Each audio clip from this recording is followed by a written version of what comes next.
यशस्वी जायसवाल या फिर Rituraj Gaekwad, south Africa के अगेंस्ट ओडीआई सीरीज में ओपन कौन करेगा? शुभमन गिल की एब्सेंस में रोहित शर्मा का नया ओपनिंग पार्टनर आखिर कौन बनेगा? अब वैसे देखिए, अगर श्रेयस अय्यर की बात करें तो इंजर्ड तो वो भी है, तो नंबर 4 की भी जगह खाली है। तो क्या ऋतुराज गायकवाड़ और यशस्वी जायसवाल दोनों भी खेल सकते हैं? अब पहले आप बताइए आपको क्या लगता है, फिर मैं आपको बताता हूं। नमस्कार, मैं हूं अंश शर्मा और आप देख रहे हैं बजर बट्टू स्पोर्ट्स।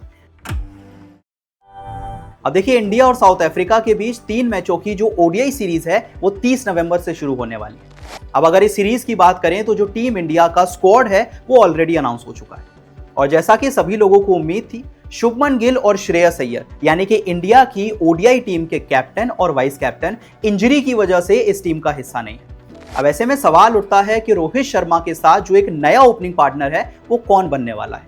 क्या वो यशस्वी जायसवाल हो सकते हैं? क्या वो ऋतुराज गायकवाड़ हो सकते हैं? अब वैसे अगर यशस्वी जायसवाल की बात करें, ऋतुराज गायकवाड़ की बात करें तो बड़ी इंटरेस्टिंग सी कहानियां हैं। बहुत लंबा इंतजार किया है इन दोनों ही प्लेयर्स ने इस सुनहरे मौके को, लेकिन मौका आया भी तो ऐसे समय पे जब किसी एक कोई जगह मिल सकती है। अब वैसे अगर दोनों प्लेयर्स की बात करें तो मोस्ट लाइकली आप उम्मीद कर सकते हैं कि ये जो पहला मौका है वो यशस्वी जायसवाल को मिल सकता है। मतलब अगर यशस्वी जायसवाल की ही पहले बात करें तो एक ऐसा खिलाड़ी जो अपने टेस्ट करियर में 28 मैचेस खेल चुका है। इसके बाद अगर टी20 की बात करें तो 23 मैचेस खेल चुका है। लेकिन जब बात ओडीआई क्रिकेट की आती है तो अपने पूरे करियर में यशस्वी जायसवाल को सिर्फ 1 मैच खेलने का मौका मिला। और इसके पीछे कोई सरप्राइज तो नहीं है, क्योंकि रोहित शर्मा और शुभमन गिल इंडिया की ओडीआई टीम के रेगुलर ओपनर्स बन चुके हैं। तो यशस्वी जायसवाल का मौका कभी आ ही नहीं पाता है। जब भी उन्हें स्क्वाड में रखा जाता है तो मैक्सिमम टाइम वो सिर्फ बेंच पे बैठे रह जाते हैं। तो देखिए, अगर अब मौका आया है तो आइडियली तो ये मौका यशस्वी जायसवाल को मिलना चाहिए। लेकिन फिर इसके साथ सवाल उठेगा कि यशस्वी जायसवाल को अगर ये मौका भी मिल जाएगा तो ऋतुराज गायकवाड़ का क्या होगा? मतलब यशस्वी जायसवाल के साथ एटलीस्ट ये दिक्कत नहीं है कि उन्हें स्क्वाड में नहीं रखा जाता। स्क्वाड में वो रहते हैं, बेंच पे वो बैठे रहते हैं, बट वो प्लेइंग 11 में नहीं खेल पाते। पर ऋतुराज गायकवाड़ को तो स्क्वाड में भी जगह नहीं मिलती है। पहली बार शुभमन गिल इंजरी की वजह से टीम से बाहर हुए हैं, तब जाकर ऋतुराज गायकवाड़ को स्क्वाड में जगह मिल पाई है। वरना ऋतुराज गायकवाड़ को तो आखिरी बार इंडिया में कब जगह मिली थी आई थिंक किसी को याद भी नहीं होगा। और देखिए, इतनी आसानी से जगह नहीं मिली है, उन्होंने अर्न किया इस जगह को। अगर इस समय ऋतुराज गायकवाड़ के फॉर्म को देखें, चाहे ए सीरीज को देखें, डोमेस्टिक क्रिकेट को देखें, तो बेहतरीन फॉर्म में ऋतुराज गायकवाड़।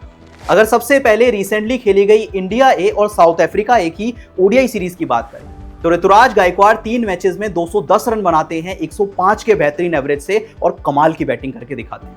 अगर इस सीरीज की बात करें तो पहले मैच में 129 बॉल पे 117 रन बनाते हैं, दूसरे मैच में 83 बॉल पे 68 रन बनाते हैं और आखिर में अगर तीसरे मैच की बात करें तो 30 बॉल पे वो 25 रन बनाते हैं और इसी वजह से उन्हें इंडिया के स्क्वाड में अब फाइनली जगह मिल गई है। अब देखिए, ये तो ए सीरीज की बात हो गई, अब जरा डोमेस्टिक क्रिकेट की भी बात कर लेते हैं। अगर ऋतुराज गायकवाड़ की पिछली कुछ पारियों की बात करें तो वो 8 इनिंग्स में लगभग 500 रन बना चुके हैं और उनका जो एवरेज है वो 85 का है। मतलब सोचिए, अगर इस कंसिस्टेंसी के बाद, इतने बेहतरीन परफॉर्मेंस के बाद उन्हें अभी भी जगह नहीं मिली तो कब जगह मिल पाई?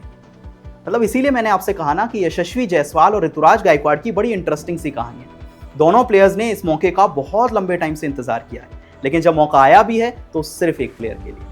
तो चलिए अब जरा एक कंपैरिजन कर लेते हैं लिस्ट ए क्रिकेट का। मतलब अगर इसी फॉर्मेट में दोनों प्लेयर्स के स्टैट्स की बात करें, रिकॉर्ड्स की बात करें, तो सबसे पहले ऋतुराज गायकवाड़ लगभग 57 का एवरेज है और 4534 रन वो बना चुके हैं। अब अगर यशस्वी जायसवाल की बात करें तो वो भी बहुत पीछे नहीं है, 52 का उनका एवरेज है और 1526 रन बना चुके हैं। मतलब देखिए, अगर रिकॉर्ड्स की बात करें, स्टैट्स की बात करें तो दोनों प्लेयर्स एकदम बराबरी पे नजर आते हैं। हाँ, मे भी आप कह सकते हैं कि जो एक्सपीरियंस है वो थोड़ा ऋतुराज गायकवाड़ को ज्यादा है और जो फॉर्म है वो भी ऋतुराज गायकवाड़ के साथ है। लेकिन ये बात भी हम सब जानते हैं कि एक बार शुभमन गिल की जब इंडियन टीम में वापसी हो जाएगी तो ऋतुराज गायकवाड़ को दोबारा बाहर कर दिया जाएगा। ऐसा जायसवाल के साथ नहीं होगा, वो अभी भी स्क्वाड में रहेंगे, वो अभी भी बेंच पे बैठेंगे और अपनी बारी का इंतजार करेंगे। हाँ, जब इंडिया की टीम में ओपनर की जगह परमानेंट तौर पे खाली होगी तब वो मौका यशस्वी जायसवाल को मिल जाएगा। ऐसे में उम्मीद कर सकते हैं कि इस सीरीज में भी जो पहला मौका है वो यशस्वी जायसवाल को मिलेगा, क्योंकि वो इंडियन टीम के फ्यूचर ओपनर बन सकते हैं। ऋतुराज गायकवाड़ ने इंतजार तो बहुत ज्यादा किया है, लेकिन हो सकता है कि ये पूरे सीरीज ऋतुराज गायकवाड़ सिर्फ बेंच पे बैठकर बिता ले। अब देखिए, ये तो रिकॉर्ड्स की बात हो गई, स्टैट्स की बात हो गई, 2 अलग अलग कहानियों की बात हो गई। आखिर में आप बताइए कि साउथ अफ्रीका सीरीज में रोहित शर्मा के साथ ओपनिंग करने का पहला मौका आखिर किसे मिलना चाहिए? क्या वो यशस्वी जायसवाल हो सकते हैं, क्या वो ऋतुराज गायकवाड़ हो सकते हैं, मुझे कमेंट करके जरूर बताइएगा। आखिर में अगर मैं आपको इस वनडे सीरीज के लिए टीम इंडिया का स्क्वाड भी बताऊं तो कप्तान होंगे केएल राहुल, इसके बाद रोहित शर्मा, यशस्वी जायसवाल, विराट कोहली, तिलक वर्मा, ऋषभ पंत जो कि विकेट कीपर होंगे, वॉशिंगटन सुंदर, रविंद्र जडेजा, कुलदीप यादव, हर्षित राणा, ऋतुराज गायकवाड़, नीतीश कुमार रेड्डी, प्रसिद्ध कृष्णा, अर्शदीप सिंह और ध्रुव जुरेल। ये होगा टीम इंडिया का one day squad south Africa series के लिए। आखिर में जो सवाल मैंने आपसे पूछा उसका कमेंट करके जरूर बताइएगा और अगर वीडियो पसंद आई तो वीडियो को लाइक और शेयर जरूर करें।